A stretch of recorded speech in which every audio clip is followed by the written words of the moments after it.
Oke. Isi aja dulu. Bentuk yang kedua itu. Iya, tapi jangan. Oke. Selamat siang Bapak Ibu. Siap. Siang. Pada kesempatan kali ini saya Regen Rafael, saya seorang calon guru penggerak angkatan 9. Di sini saya mencoba untuk memaparkan aksi nyata saya pada modul 14 tentang budaya positif. Mungkin ini udah pernah kita dengar dari Pak Antoni, tapi kita lebih ke sini demonstrasi ya Bapak Ibu nanti ya.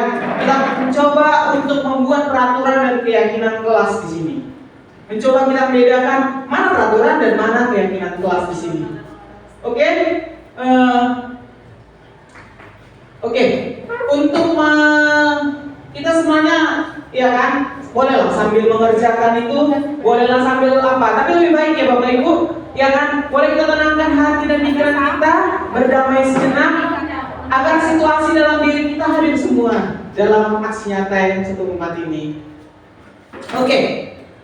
Adapun pertanyaan pemantik yang saya ambil, ya kan, Bapak Ibu, dalam aksi nyata saya di sini, yaitu yang pertama, hukuman itu bisa nggak mendisiplinkan anak? Yang kedua, kemudian hukuman dengan hal positif seperti membaca atau membersihkan halaman sekolah akan meningkatkan disiplin anak. Yang ketiga, memberi penghargaan dapat nggak meningkatkan motivasi belajar anak? Oke, bolehlah saya tanya ya satu ya. Bu Pipa, percaya nggak kalau hukuman itu dapat mendisiplinkan anak, Bu? Percaya. Percaya ya? Ibu Mei juga percaya ya? Oke. Juga yang kedua pasti percaya sih, dengan memberikan hukuman yang positif pasti meningkatkan disiplin anak, ya kan? Yang ketiga juga pasti saya percaya juga kalau memberikan hadiah atau penghargaan pasti bisa meningkatkan motivasi belajar siswa, gitu. Ya. Tapi ada Bapak Ibu, ya kan? Memberikan hukuman itu pasti memberikan efek dalam diri, dalam jiwa seorang peserta didik kita. Gitu. Pasti menggoreskan nanti luka, gitu, Bapak Ibu. Ya kan? Walaupun itu sekecil apapun hukuman itu pasti menggoreskan luka. Kita nanti bahasnya jangan ke hukuman, tapi lebih kita ke arah konsekuensi di sini. Oke? Ya, ada pun topik yang saya ambil dalam aksi nyata saya. Yang pertama disiplin positif, yang kedua teori motivasi, hukuman dan penghargaan, restitusi, keyakinan kelas, yang ketiga kebutuhan dasar manusia. Kita harus sadar Bapak Ibu, sebenarnya kebutuhan dasar manusia itu apa? Bukan kita aja gitu, kebutuhan dasar murid kita gitu, harus kita sadari gitu. Yang kemudian 5 posisi kontrol seorang guru. Kita harus belajar. Yang terakhir adalah segitiga restitusi. Nanti kalau sempat kita cobalah penerapan segitiga restitusi. Oke. Coba Bapak Ibu, ya kan? Ada kayak gini, kegiatan kepalang tangan. Coba Bapak Ibu ya kan, ada si anak, namanya anak A dan anak B, ya kan? Misal atau saya dan Bu Viva di sini. Sobeklah secari kertas katanya. Sobeklah secari kertas. Ya kan, tuliskan benda atau sesuatu yang sangat berharga untuk Anda. Letakkan dalam satu tangan dan genggam benda tersebut dengan segala daya. Buatlah sebuah kepalang tangan. Teman Anda mencoba untuk dengan sekuat tenaga dengan berbagai cara untuk minta Anda memberikan benda tersebut. Apakah kita mau, Bapak Ibu? Benda yang sangat berharga kita berikan kepada orang lain. Tidak mau, Bang. Nah, maunya Bagi-bagi. Lihat nih orangnya. Bisa lah dikasih. bisa lah, semua dikasih ya kan, tapi ada cara-caranya, ya kan? Misalnya adik kita, ya kan, kita udah punya ini, adik kita minta motor, makin marah adik kita sama kita, makin kita kasih enggak? Coba lah kalau minta dulu bang, kau kayak gini katanya. Dengan cara lembut. Iya, bang, nanti coba lah, aku pinjam dulu itu uang ya. Nanti aku traktir kau makan miso katanya kayak gitu. Berarti ada bentuk-bentuknya. Apakah dengan cara membujuk? Iya. Semakin diancam pasti kepalang tangan ini semakin kuat Bapak Ibu. Kita coba aja dengan anak-anak kita. Bahkan mungkin ada siswa-siswi kita kalau kita perhatikan kalau semakin kita marah, hal. Kemudian dihardik, salah, Iya kan? dirayu, menyuap apa saja biar membuka kepalan tangan, gitu. Mungkin ada banyak apanya, tapi pasti setiap tindakan itu ada efeknya, gitu. Oke, kita lanjut. Tapi anak kita lain makanya. Kenapa itu? Kita merayu makin tambah dirayu kita. Itu sebenarnya adalah salah satu kebutuhan manusia. Nanti kita pelajari itu di sini ya. Iya kan? Iya. Siswa kita kan? Sebenarnya itu kebutuhan manusia ini, yaitu membutuhkan kasih sayang. Setiap manusia membutuhkan yang namanya kasih sayang. Nanti kita pelajari dalam sini. Ya kan? Oke, perubahan paradigma atau dari kontrol ilusi guru mengontrol murid, ilusi bahwa kritik membuat seorang merasa bersalah dan menguatkan karakter. Ilusi bahwa semua penguatan positif efektif dan bermanfaat. Ilusi bahwa orang dewasa memiliki hak untuk memangsa. Benar nggak ini kira-kira? Guru harus mengontrol murid. Nah, betul. Nanti kita lihat Bu. Kritik yang akan membuat orang merasa bersalah. Orang merasa bersalah dapat menguatkan karakter. Apakah benar setiap kritik itu dapat menguatkan karakter? Tidak. Bahkan sekarang mungkin banyak ya kan, gara-gara kritik netizen jadi orang stres Bu, terganggu jiwanya. Gitu. Oh, bagus. Enggak, Bu, memang karena terlalu kuat Bu kritik dari seseorang itu. Iya. Ya kan beberapa orang tidak memiliki daya ketahanan seperti ibu gitu. Tapi ada curhat di kritik ya, jadi mau bocor sih. Dia kan marahin ya. Bu, kadang-kadang udah dibawa sampai keluarganya. Kalau mungkin kita belajar. Ada yang dikritik dia makin berusaha untuk maju. Oke, meriah kali tadi loncengnya ya. Oke, Oke, iya. Ya kan, kritik ini Bapak Ibu ya kan. Kadang kalau sekarang Bu, kalau kita saja mungkin yang dikritik, saya mungkin sampai saat ini pun kalau saya saja dikritik, saya masih terima. Tapi kalau sempat orang tua saya atau orang yang saya sayangi di sini dikritik, mungkin bukannya makin kuat karakter itu Bapak Ibu ya, tapi semakin down, gitu. Penguatan positif, efek dan bermanfaat, oke lah. Kemudian orang dewasa memiliki hak untuk memaksa. Memang ada teorinya hukuman ini, gitu. Tapi ada langkah lebih baik selain dipaksa. Kita berikan konsekuensi nanti. Oke, ya kan? Nah, di stimulus respon ada di sini perubahan paradigma dari stimulus respon ke teori kontrol atau pilihan, ya kan? Pada stimulus respon kita mencoba untuk mengubah orang agar berpandangan dengan kita. Benar nggak itu? Kira-kira oke. Salah ya? Masa kita harus berpandangan sama? Gitu. Tapi kita coba untuk memahami pandangan orang lain terhadap lingkungan atau dunia. Kita harus memahami apa yang di sekitar kita. Kemudian, perilaku buruk dapat dilihat sebagai suatu kesalahan. Gitu. Semua orang berperilaku pasti ada tujuannya.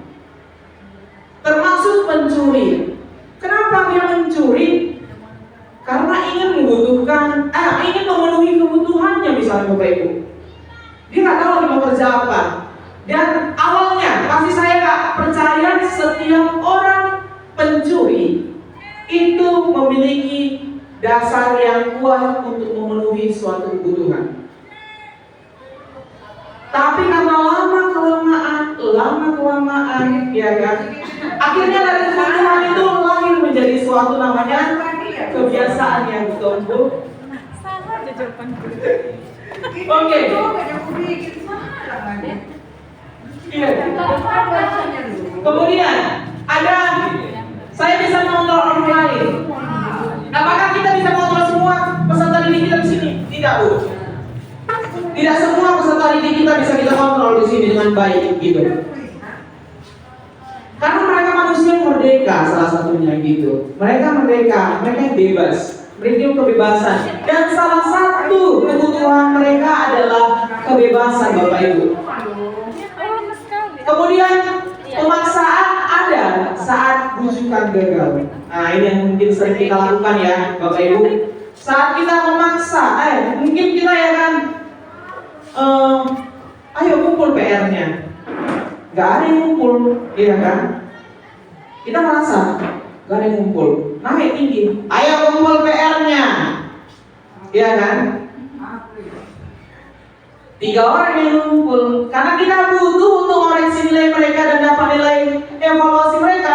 Keluarlah kata-kata kayak gini ya kan? Siapa yang nggak ngumpul nanti kok suruh lari keliling lapangan katanya. Gak pernah ya Bu, berarti Ibu udah mulai konsekuensi kelasnya sudah mulai materi ini. Jangan jongkok ya mungkin ya. Jadi, itulah konsekuensinya gitu. Nah, tapi sebenarnya itu bisa diapain Bu, Bapak Ibu? Semua anak-anak kita punya kebutuhan yang berbeda. Jadi konsekuensinya bisa kolaborasi Bapak Ibu di situ. Di sini kita juga, ya kan, Bapak Ibu, di sini kita harus berpikir kenapa kita pada rapor sempat kemarin di rapor itu peringkat nggak boleh gitu.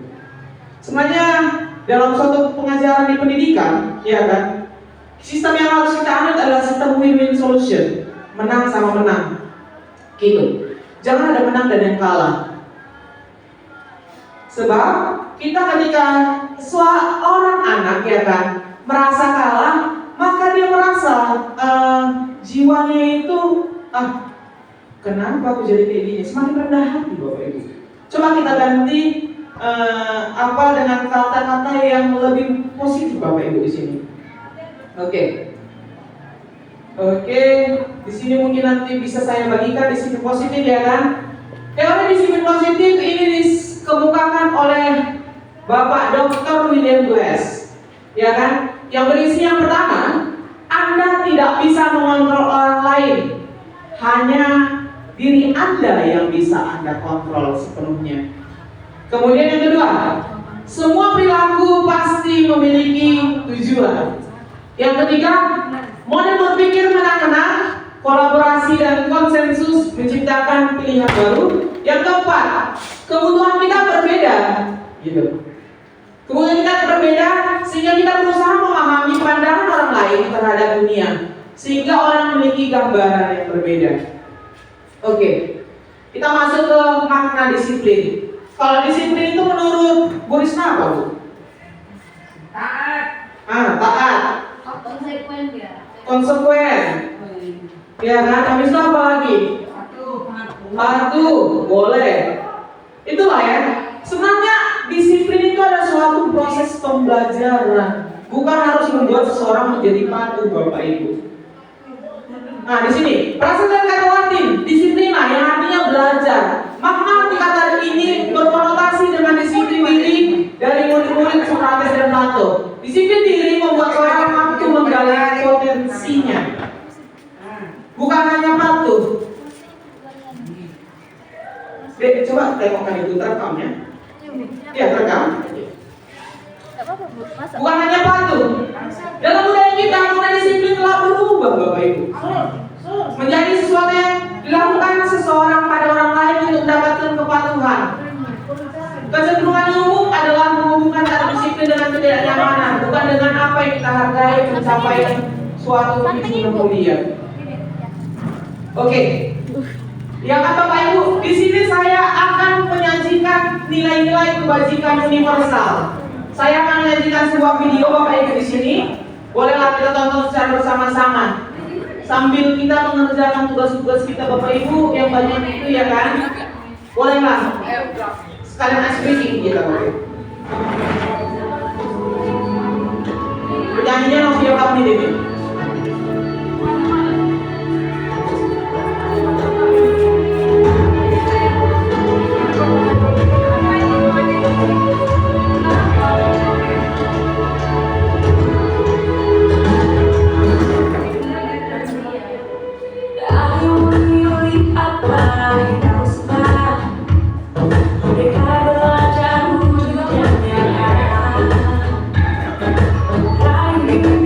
Juga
Oke Bapak Ibu.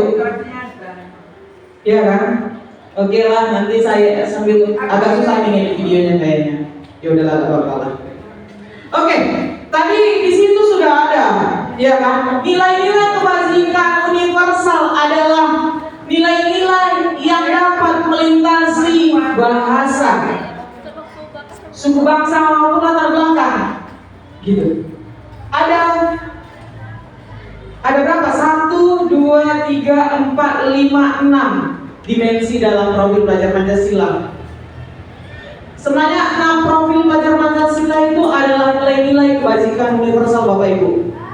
Dengan kita dapat menerapkan nilai-nilai kebajikan itu ya kan, diharapkan 10-15 tahun lagi peserta didik kita dapat menjadi orang-orang yang dapat membanggakan dirinya sendiri, membanggakan orang lain, bahkan mungkin dapat membanggakan daerah ini. Gitu. Ya Bapak Ibu, terima kasih ya. Itu udah semua. Ini tuh semua. Ayo berbagi. Terima kasih ya. Waduh, Bisa bisa les.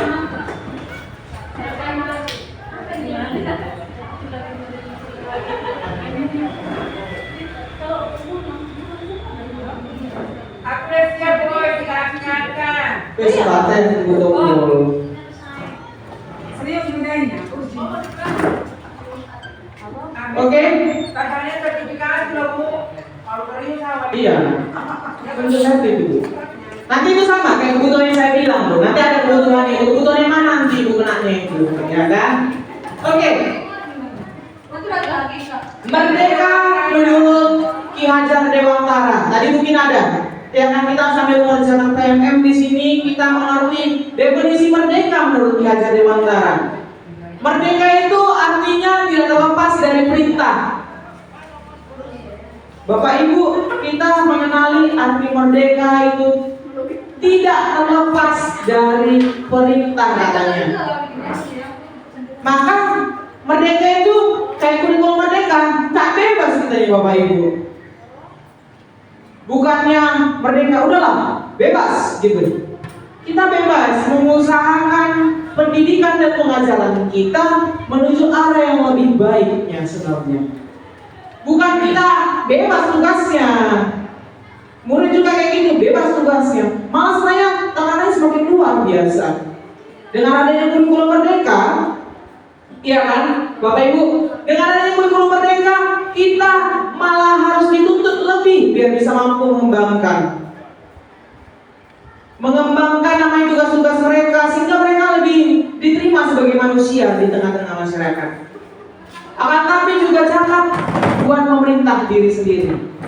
Oh, Eva banyak kali dari kamera aku nanti kayak gitu. Suruh komen itu. Oke. Setuju nggak kalau Ibu Bu Eva dulu bukannya ya? Boleh Bu Eva ya? Oke, tes dulu. Ya kan? Setuju nggak kalau Bu Eva itu apa? Penghargaan itu bisa menjadi hukuman. Bisa menjadi suatu hukuman. Bisa? Kayak mana maksudnya? Kayak gitulah ya. Oke. Bisa Bu. Penghargaan jadi suatu hukuman. Maksudnya gimana Bu? Maksudnya gini, misalnya malas kan belajar kan, dapat nilai, dapat nilai jelek dan misalnya kan, kasih tepukan begini. Jadi bagus belajar tuh enaknya, ini memang sudah bagus nah, tapi harus duduk lagi. Oh. Tapi itu kayaknya itu sindiran Bu. Penghargaan ini betul-betul penghargaan. Ya dia anak yang pandai diberi penghargaan. Apakah itu jadi hukuman? Enggak kalau itu. Kalau itu enggak. Dan itu terjadi pada diri saya. Saya dari SMA jujur, saya juara umum, ya kan. Jadi penghargaan ini kenapa? Saya nggak pernah disuruh dulu Bapak Ibu ya kan. Remedial jarang lah, ya kan. Jadi kawan-kawan saya yang biasa-biasa aja, mereka remedial, mengerjakan tugas yang lebih berat dari saya. Iya kan? Sedangkan saya nggak pernah mengerjakan itu. Ketika terjadi, ya kan, mereka sudah biasa berbeban berat lah istilahnya, ya kan. Makanya mereka kan masuk teknik, masuk apa? Sering mungkin filosofi kayak gini, orang-orang pandai di kelas biasanya akan hanya menjadi seorang guru. Gitu. Iya, bahkan tidak menjadi apa-apa. Itulah hukumannya. Makanya merasa bersalahlah kita kalau kita hanya dipuja dan dipuji. Iya, iya, Bu. Gak boleh kita hanya dipuja, dipuji. Kita merasa udah paling top, padahal percayalah di atas kita pasti masih ada lagi orang di atas kita. Ada orang Ada itu tahun sudah kerja kemarin. Iya. Dari 13 tahun Jadi kerja. di situ ya, Bu. Sekarang nggak jadi apa-apa. Sekarang jadi orang tua. Benar itu. Di Inggris salah satu kisahnya anak 13 tahun Bapak Ibu sudah jadi sarjana, contoh dari Bapak Ibu ini kan. Pasti orang tuanya bangga nggak? Bangga. Ya kan? Lingkungan sekitarnya bangga nggak? Bangga. Tapi sebenarnya apa yang sudah ditimbulkan anak ini sehingga dia dari pembelajarannya itu gitu? Akhirnya dia tidak dapat diterima di masyarakat, merasa dirinya paling hebat. Makanya bilang sini, pengaruh jangka pendek dan jangka panjangnya. Malah saya rasa ya kan, teman-teman saya dulu yang sering remedial, ya kan, remedialnya makan dari prakarya itu sama remedialnya disuruh bikin prakarya mahal-mahal. Iya, yang kena hukum itu kerja di Inalum, udah double digit Bapak Ibu. Ya kan, awal harus bersyukur. Ya kan? Kemudian kenapa Bu? Iya, karena kita nggak pernah bertantang. Tantangannya sedikit, orang itu udah banyak. Ya kan? Ditumpuk dari sana, ditumpuk dari sini. Jadi kuat mentalnya. Jadi penghargaan itu bersifat menghukum di sini katanya. Penghargaan mengurangi ketepatan. Jangan kita terlalu membanggakan anak kita Bapak Ibu. Pasti itu. Sama kayak filosofi dari Ibu Tompul. Saya enggak apa, Bu Tompul ini karena saya meleskan anaknya ya kan. Bu Tompul ini walaupun anaknya hanya semata wayang Bapak Ibu, tapi kalau soal ngegas, tegasnya di rumah, waduh, sama kali sekolah. Iya, nggak ada bedanya itu. Mau anak abang, mau anak murid, sama. Tapi mungkin ini yang dianggap baik itu. Ya kan? Ketika jadi penghargaan lebih anak itu nggak jadi apa-apa nanti. Kemudian penghargaan itu tidak efektif dan penghargaan itu akan merusak suatu hubungan. Oke, di sini dihukum oleh penghargaan apa aja yang akibatnya? Yang pertama, penghargaan akan menurunkan kualitas. Yang kedua, penghargaan mematikan kreativitas. Dan yang ketiga, penghargaan mengurangi namanya motivasi intrinsik dari diri kita. Benar itu. Saya mengalaminya. Saya terlalu enak Bapak Ibu hidupnya. Kenapa saya bilang? Saya tamat SMA, ya kan? Gak ujian-ujian, tiba-tiba masuk Unimed. Gitu. Jalur undangan. Kurang enak apa lagi? Jadi kayaknya udah terlalu lancar hidupnya. Ya kan? Makanya butuhnya kita tantangan. Semakin banyak tantangan yang kita hadapi, semakin ngerti kita menjalani kehidupan itu sebagai manusia. Oke, bentuk program kebajikan atau apresiasi bisa dilakukan secara khusus pribadi, diberikan pengakuan terhadap ke semua murid secara bergantian, beri pengakuan secara konsisten dan berfokus pada proses. Bapak Ibu, mungkin kita yang akan melihat, kalau saya melihat ya kan, nilai KKM anak-anak saya, ya kan kemarin berhubungan dengan proses. Ada kalanya mereka itu dapat nilai di atas rata-rata semua. Berarti saya berhasil sebagai seorang guru. Tapi kalau kita, Bapak Ibu, ya kan, nilai dari seluruh siswa kita di bawah KKM semuanya. Apakah kita tidak introspeksi diri sebagai seorang guru? Gak semua murid-murid kita itu apa? Bisa kok mereka. Kalaupun mereka gak bisa pada bidang kita, pasti bidang lain-lain bisa. Jangan sampai kita merusak jiwa mereka. Karena jiwa itu ketika sudah rusak, ketika sudah rapuh Bapak Ibu, susah untuk dipulihkan. Nah, tapi ya kan bisa kita ganti dia sedikit ya kan. Kata-kata penghargaan, wah hebat kamu, wah keren kayak gitu.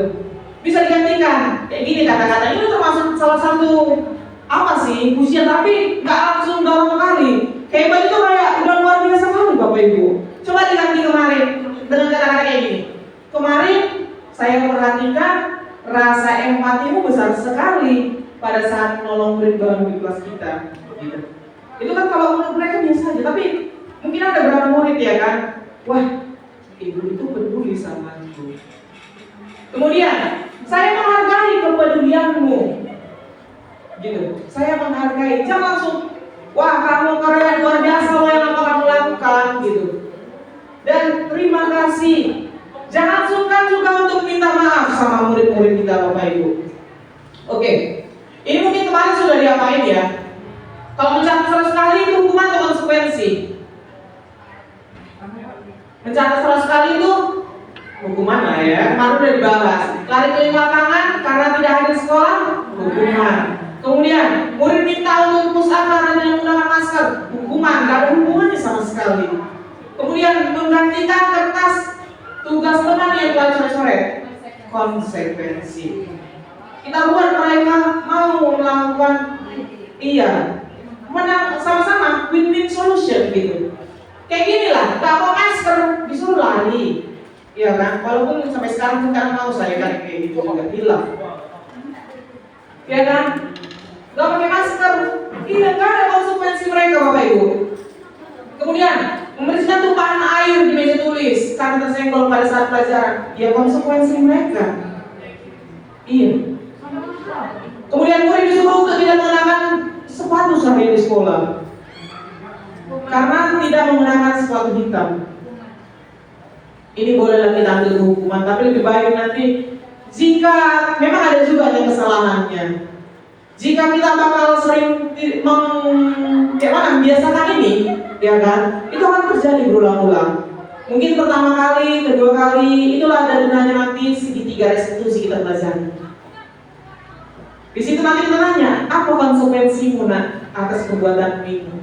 Jadi kita tak hanya dari kita yang menghukum gitu.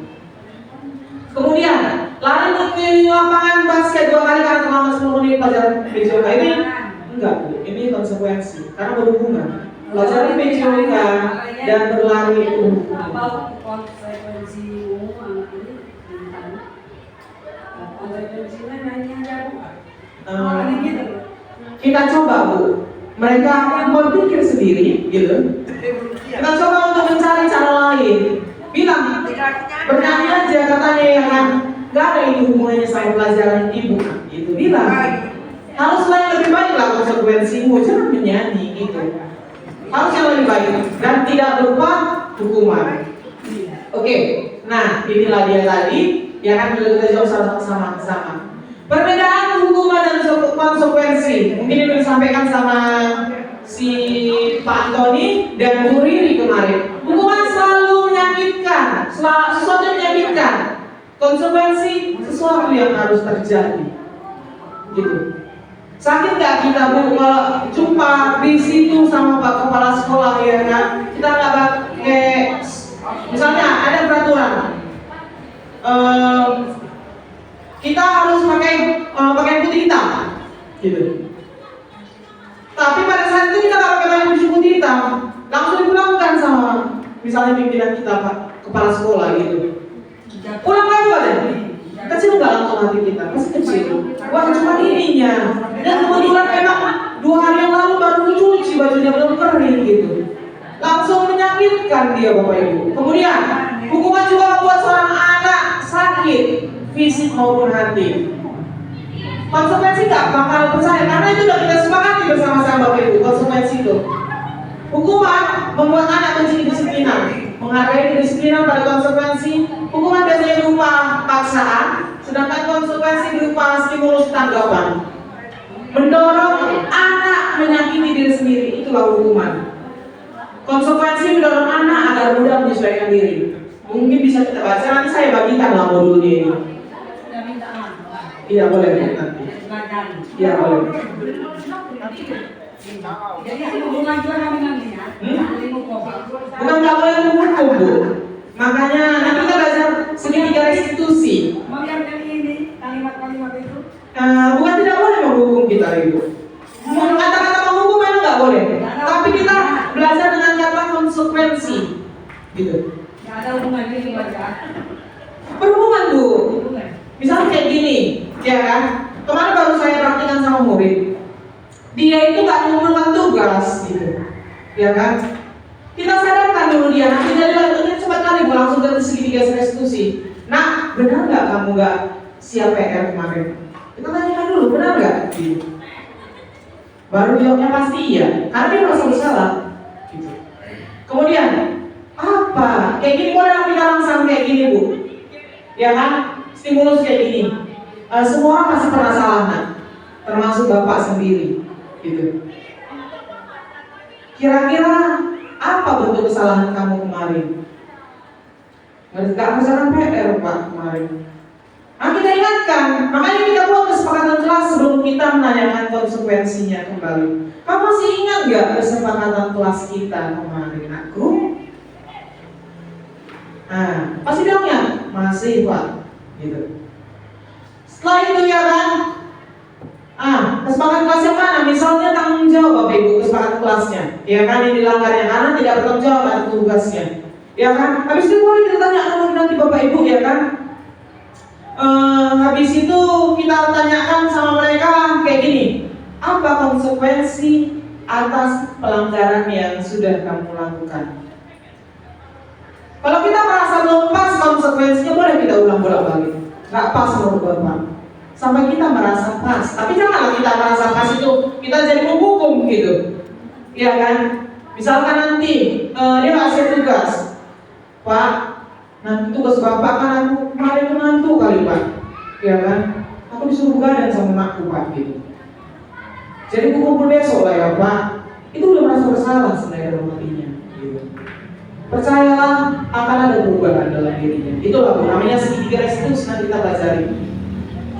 Oke, di sini ada identitas yang gagal serta identitas yang sukses, gitu. Restitusi. Restitusi adalah proses menciptakan kondisi bagi murid untuk memperbaiki kesalahan mereka sehingga mereka bisa kembali pada kelompok mereka. Dengan karakter yang dibuat, restitusi juga merupakan proses kolaborasi yang mengajarkan murid untuk mencari solusi untuk masalah mereka dan membantu murid berpikir tentang orang seperti apa yang mereka ingin menjadi. Dan bagaimana mereka harus memperlakukan orang lain. Jadi Bapak Ibu, dalam menciptakan seorang peserta didik, kita kalau lalai memberikan hukuman atau sering memberikan hukuman, berarti kita gagal menciptakan identitas mereka. Oke, boleh Pak Kim bergabung? Soalnya ini berhubungan kali Pak dengan BK gitu. Iya, lama kali gitu kan. Sedangkan kalau pada identitas sukses akan terjadi akan kedisiplinan. Kedisiplinan itu timbul dari konsekuensi, iya kan? Boleh nanti pagi ini juga di sini ngomong sedikit tentang konsekuensi dan restitusi. Mungkin itu pelajaran Bapak itu kemarin waktu kuliah, ya kan? Iyalah banyak gitu. Oke, 9 ciri-ciri restitusi Bapak Ibu. Yang pertama, bukan untuk menebus kesalahan, tapi untuk belajar dari kesalahan. Yang kedua, memperbaiki hubungan. Yang ketiga, ada tawaran. Kita tawar-menawar boleh ya Bapak Ibu? Rame ya? Si Maya harus dari depan itu. Oke, kita boleh kok tawar-menawar, jangan membuat konsekuensi. Kita nggak suka gitu. Misalnya dia udah kita kasih konsekuensi pertama, kumpulkan besok. Gak datang lagi, kita kasih lagi restitusinya, segitiga restitusinya. Kita berikan tawaran yang lebih membuat mereka lebih sadar Bapak Ibu. Kemudian restitusi menuntut untuk melihat ke dalam diri. Yang kelima, restitusi mencari kebutuhan dasar yang mendasari tindakan. Yang keenam, restitusi diri adalah cara yang paling baik. Yang ketujuh, restitusi fokus pada karakter bukan tindakan. Yang kedelapan, restitusi fokus pada solusi. Oke, kita masuk ke keyakinan kelas. Ya kan Bapak Ibu, kayaknya fokus sekali ke situ ya kan. Coba lah kita ice breaking dulu, boleh Pak ya? Boleh Pak. Boleh Pak. Ice breaking lah dulu ya kan? Boleh kan Bu? Dan kamu sekali ke situ ya kan? Boleh nggak Bapak Ibu sediakan pulpen dan buku secari kertas? Hah? Ke bawah Pak. Ke bawah Pak. Boleh ya, boleh ya, boleh ya. Jangan mengarang, biar lucu dia, biar lucu, biar ketawa nanti kita. Iya, jangan mengarang. Oke Bapak Ibu, kita coba dulu. Permainannya namanya jika maka. Kita belajar implikasi pada matematika. Kita belajar namanya implikasi jika dan maka. Gitu. Oke, Bapak Ibu, ya kan bolehlah tuliskan pada secari kertas kata-kata jika titik. Boleh. Iya. Jangan jika titik, ibu tulis nanti. Ibu bilang pula ya kan, Ibu bilang jika titik. Jika saya orang kaya, atau jika saya jadi putri Indonesia, atau jika saya jadi presiden, boleh. Itu kalimat pertamanya. Dipisahkan dengan kata makanya. Kita mau lihat kekompakan kita di sini. Apakah kita akan sehati di sini? Jika saya jadi orang kaya, atau jika saya cucunya Jokowi, boleh. Ya kan, kita ketawa dulu kita tulis ya kan? Kau kasih tahu Bu. Kita speaking dulu biar gak suntuk kali. Boleh. Jika saya jadi menantu Jokowi boleh. Atau jika saya jadi orang paling cantik SMA Negeri 103. Boleh Bapak Ibu. Jika saya jadi Miss Suryani boleh.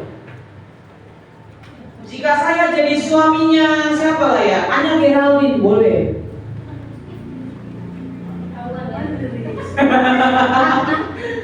Aduh, kenalan aku. Kok nama dia aku sebutnya?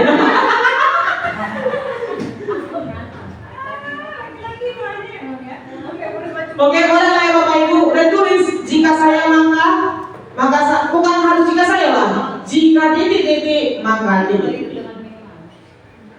Jika saya pergi ke Indomaret boleh. Oke Bapak Ibu, boleh kita mainkan? Boleh lah kita mainkan ya? Belum.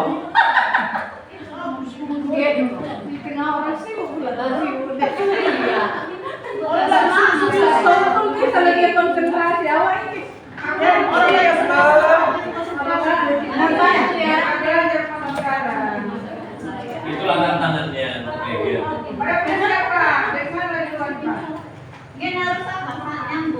Enggak, yang ibu tulis terserah, menyambung mau enggak terserah. Boleh Bu. Jika saya jadi putri Indonesia,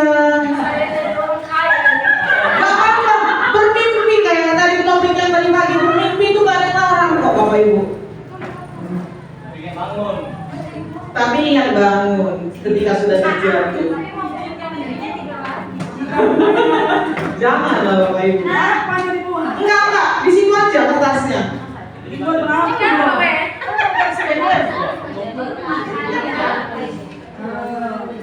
Oke Bapak Ibu udah bisa lah ya. Kita buat ice breakingnya ya.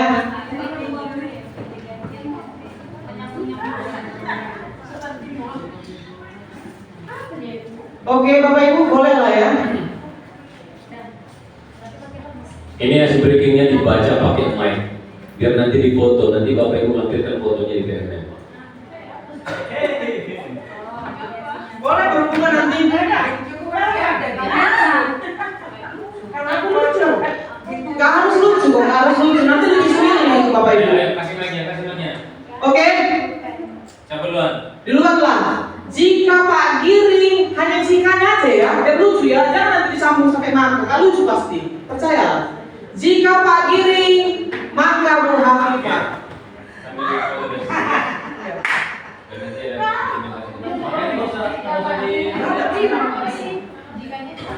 Jikanya aja ya. Jikanya ada jikanya. Makanya nanti Bu Pipa kita lihat kasih kompakannya. Hanya jikanya misalnya. Gini.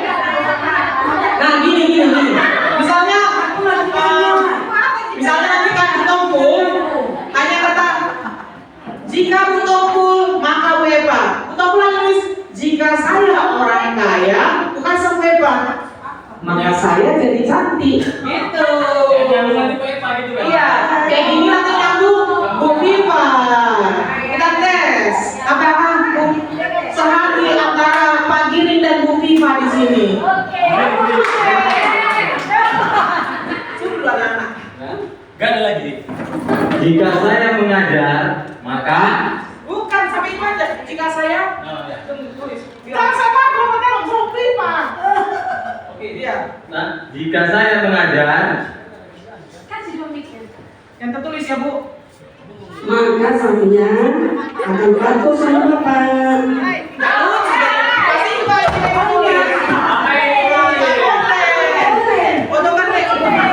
Gak boleh gitu, gak boleh gitu, gak boleh gitu. Oke? Gak boleh gitu, gak boleh gitu. Ya? Gak boleh dikarang, gak boleh dikarang. Oke? Kita coba ya. Kita coba kembali. Jika Oke. Jika Butompul maka Wepa. Jika saya langsing, Ayo jangan dikarang, itu ayo sebutkan. Maka saya tidak akan ketemu. Betul itu tulis. Jika saya langsing, maka saya tidak akan gemuk. Serasi orang itu. Oke. Jika Bu Elina maka Bu Mei. Jika saya pintar, berarti kita soal Wepa ya. Maka saya akan bernyanyi. Kalau pintar dia nyanyi Bu katanya. Jika Bu Payung maka Bu Erli. Pokoknya berdiri. Berdiri, Bu. karena aku nggak pernah bahas dengan hal ini. Bebas Bu, bebas. Dia udah siapkan kok. Jika saya maka Bu Jokowi. Jika saya presiden. Jika saya menang Jokowi, Saya tidak menjadi seorang guru. Tertulis ya Bu. Bukan saya terkenal. Jika Bu Payung nggak jadi seorang guru, maka dia akan terkenal katanya. Oke, Pak Antoni kemudian Bu Risna. Siapa? Bu Risna, jangan dikarang ya. Biar kecil. pegang dulu tulisannya, pegang Oke, dulu. pegang. Ya. Jika saya Pak Marlin Sitorus, Maka saya akan jadi pelawak. Padahal nggak bisa berlawak. Oke, siapa lagi? Jika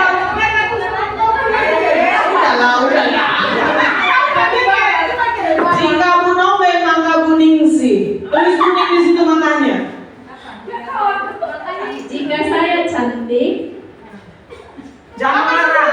Yang ditulis saya tulis. maka saya akan menjadi Sri Daman. Kayak curahan hati seorang istri. Curahan hati seorang istri ini kayaknya. Oke, cocok. Terima kasih dan beri tepuk tangan untuk diri kita masing-masing. Iya, cocok. berarti dia menang. Gue yang somit ya. Oh, masih mau misalnya ya? Mungkin mau kali ya kan? Mau jadi istri daman?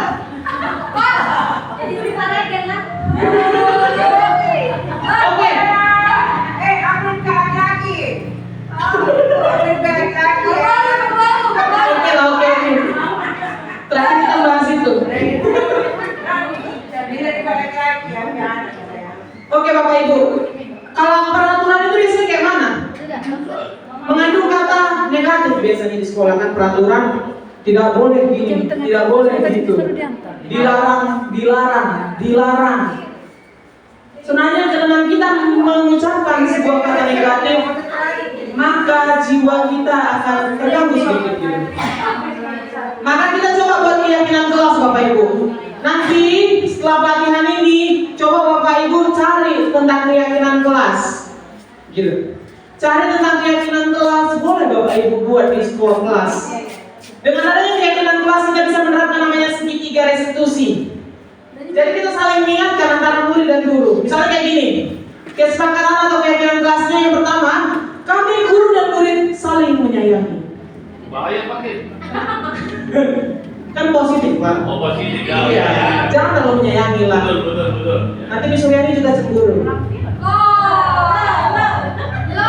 Yang kedua, yang kedua, kami murid yang bersemangat belajar, katanya. Kami murid yang bersemangat belajar. Boleh kata-kata pendek pun asalkan isinya positif. Boleh kita buatlah. Termasuk itu salah satu PPM itu isinya. Ini salah satu kerjaan PPM saya tadi baru saya kerjain aksi nyata. Boleh buat kayak gini namanya keyakinan kelas. Nah, kesepakatan kelas. Adapun kesepakatan kelas saya di sini selalu kata-katanya positif. Jangan sampai ada kalimat negatif seperti dilarang, tidak boleh. Seperti kayak gini, ya kan? Selalu menjaga fasilitas kelas, positif. Kemudian yang kedua, menjaga kerukunan kelas.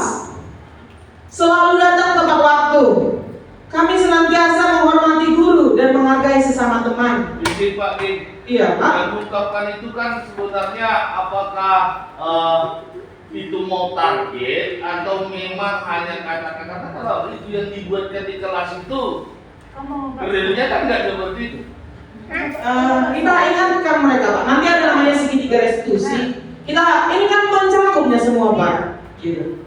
Dari segitiga restitusi nanti lahir namanya konsekuensi.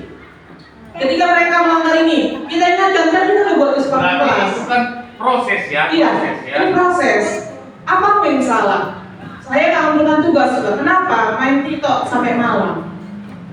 Gitu. Kita bisa konsekuensi. Apa konsekuensimu? Nyanyi.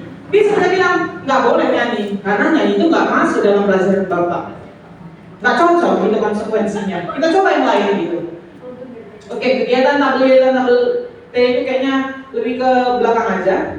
Ya kan? Misalnya peraturannya kayak gini.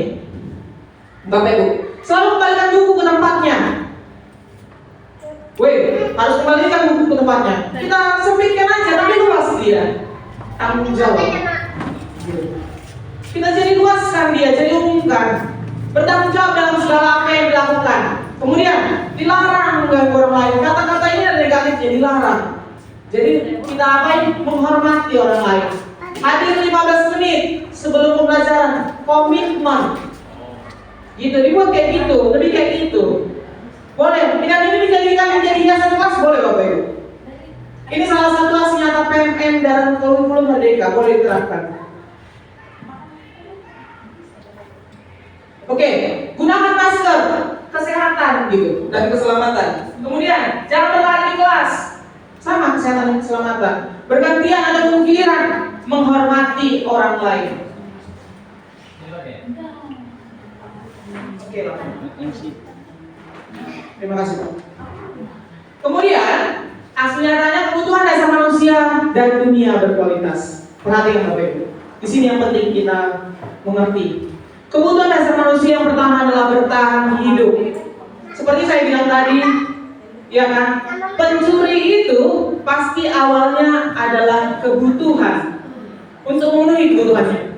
Tapi karena kebutuhan itu jadi kebiasaan, maka itu menjadi sesuatu yang negatif.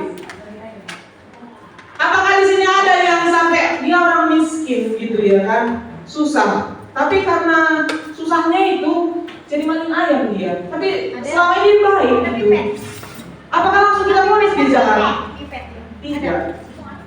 Karena kebutuhannya itu Bapak Ibu. Tapi ketika kebutuhan itu lolos terus, ya kan, jadi suatu kejahatan, jadi kebiasaan buruk gitu.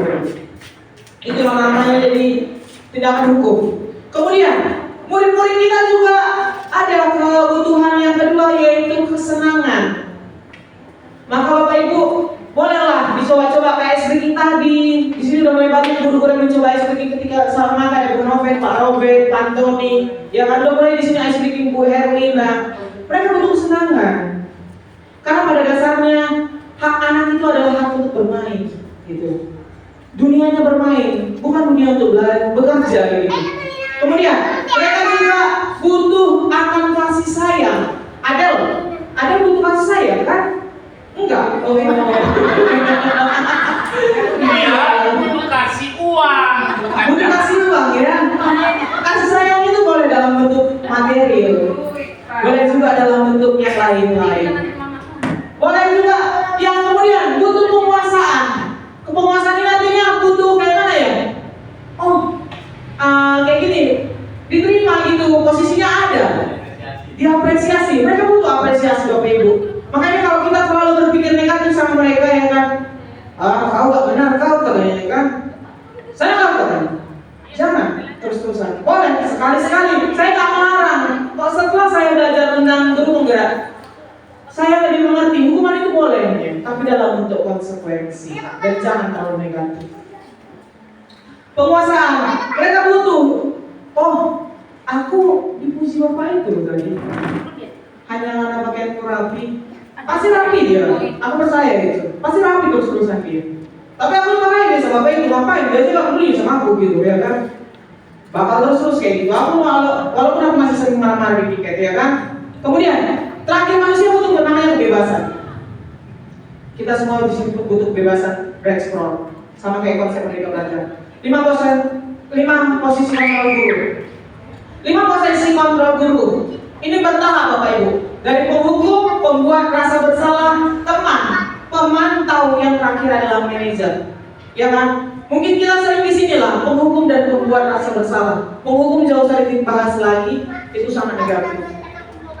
Jika kayak gini, jika Bapak siap PR, udahlah tulis aja 100 kali. Jangan. Kita coba konsekuensi yang lain dulu. Pembuat merasa bersalah. Kalau pembuat merasa bersalah ini biasanya objeknya itu mama, ya kan? Ya kan Bung pasti pernah ngomong kayak gini kan? Bang Fuad nakal kali lah, udahlah mati aja, nggak tahan lagi mama. Nggak pernah ya? Bu Risna mungkin ya kan? Nggak pernah ya? Berarti bye-bye loh. Mama aku dulu kayak gitu loh. Udahlah, kalau mama itu udah lemas aja loh, mama lemas aja loh. Mungkin yang ketawain yang pernah ngalamin seperti itu. Mati aja loh mama katanya. Tapi di sini bisa. Boleh sih. Pembuat rasa bersalah ini jadi capek loh bapak. Jadi capek loh ibu. Tambah kerjaan gara-gara kamu nak. Hitung dulu 1. Jadi teman kayak gini. Teman itu harus gandeng-gandeng. Enggak. Gimana tangan? Ya kan? 1. Terus ada berapa? Di sini teman itu ya kan memiliki ketergantungan antara satu dan yang lain. Kemudian pemantau di sini kita lihat dia udah bisa menerapkan peraturannya. Ya kan, kita bisa memantau dari peraturan yang sudah ada kita buat. Sekarang peraturan lebih kita ubah dengan namanya konsekuensi. Kemudian manajer adalah posisi tertinggi dalam 5 posisi kontrol. Ya kan, di sini kita dapat memperbaiki namanya keadaan di sini. Memperbaiki keadaan yang terjadi. Oke. Jika ada pernyataan seperti ini, saya kecewa kali dengan kamu. Itu masuk ke dalam pembuat merasa bersalah. Kamu tak pernah benar melakukannya. Itu masuk ke dalam penghukum. Seharusnya lebih baik lah, gitu, ya kan? Ayolah, demi lakukanlah demi Bapak Ibu, gitu. Ayolah, kita kan kawan ya, gitu kan? Seringnya gitu juga mungkin. Apakah kamu mendapat stiker bintang hari ini? Itu pemantau. Bagaimana kita dapat menyelesaikan masalah ini? Seperti tadi, konsekuensi tadi itu sudah masuk dalam kita dalam tahap manajer. Kemudian kamu selalu yang paling terakhir, penghukum. Kamu aja yang terakhir gitu. Apalagi orang buat kan, kalau menghukum suara itu 20 kali. Oke, kita gak usah lagi. Kita masuk ke segitiga restitusi. Ada 3 tahapan segitiga restitusi. Ya kan, namanya segitiga, berarti ada 3. Yang pertama kita stabilkan identitasnya. Yang kedua validasi kebutuhannya, yang ketiga menanyakan keyakinannya. Sama kayak tadi kasus itu yang saya bilang tentang pengelolaan tugas. Iya kan? Kita pastikan dulu, tahu nggak dia apa kesalahan dia? Kadang murid nggak tahu loh kapan ada kesalahannya. Kemudian dari situ muncullah, kamu itu sebenarnya gagalnya di mana? Apa sih kamu gagal? Kita masuk ke validasi kebutuhannya. Atau bagaimana kamu gagalnya? Kenapa kamu nggak ngumpul tugas kemarin? Pasti punya alasan. Kemudian kita masuk yang ketiga, menanyakan keyakinan mereka. Kira-kira ada nggak solusi dari kamu? Kita cobalah yang 3 ini Bapak Ibu di kelas. Saya percaya ini juga dari pasien saya. Dia sudah terapkan sering katanya, ya kan? Saya percaya pembelajaran akan semakin baik. Coba dulu, pastikan dulu. Jika mereka masih berulang lagi keyakinan kelasnya, misalnya, saya janji Pak, besok akan saya kumpul sama mereka kan? Ulangi lagi ke identitas awalnya dengan konsekuensi yang lebih berat. Boleh kok, itu bukan hukuman jadinya. Jatuhnya sebagai suatu konsekuensi. Oke, di sini menstabilkan identitas. Bolehlah dengan kata-kata berbuat salah itu adalah hal yang manusiawi. Bapak juga sering buat salah kok gitu. Tidak ada manusia yang sempurna. Bapak itu juga sering buat salah. Pasti kita bisa menyelesaikan permasalahan ini. Ya kan? Kita stabilkan dulu emosi dia. Cobalah. Ini walaupun ini teori Bapak Ibu yang saya sebutkan, tapi boleh dicoba di kelas sekali-sekali. Ya, nggak ada salahnya kok ini. Salah itu manusiawi gitu. Kalau kamu menyalahkan dirimu sendiri terus-menerus, apakah kamu bersikap baik kepada dirimu? Boleh kita tanya kayak gitu. Kemudian, validasi kebutuhannya. Sebenarnya, ini boleh kita tanya dengan kata-kata, kamu bisa kan? Bisa saja melakukan hal yang lebih buruk, tapi kamu tidak melakukannya kan? Gitu. Atau boleh dengan kata-kata, kamu pasti punya alasan mengapa melakukannya. Apa yang penting untuk kamu? Ataupun dengan kata-kata lagi, apakah kamu bisa melakukannya dengan baik esok? Oke. Kemudian menanyakan keyakinan, ya kan? Apa nilai yang kita percaya di kelas kita? Udah mereda itu Bapak Ibu. Makanya kita buatlah yang namanya tadi konsekuensi kesepakatan kelas. Biar semua kita mengingat gitu. Kelas yang ideal itu seperti apa sih? Kamu menjadi anak seperti apa? Bapak Ibu yang ikut program bergerak ini adalah salah satu tugas yang akan dalam modul tugas akhir modul 1. Setelah belajar 2 bulan harus diseminarkan semua salah satunya. Oke, mungkin itu saja yang bisa saya sampaikan. Jika ada Bapak dan Ibu yang mau bertanya, silahkan. Oke, kayaknya udah sibuk semua ini. Terima kasih atas waktu dan kesempatannya. Udah lah, apa yang dibilang? Lagi Bu, satu-satu tambah.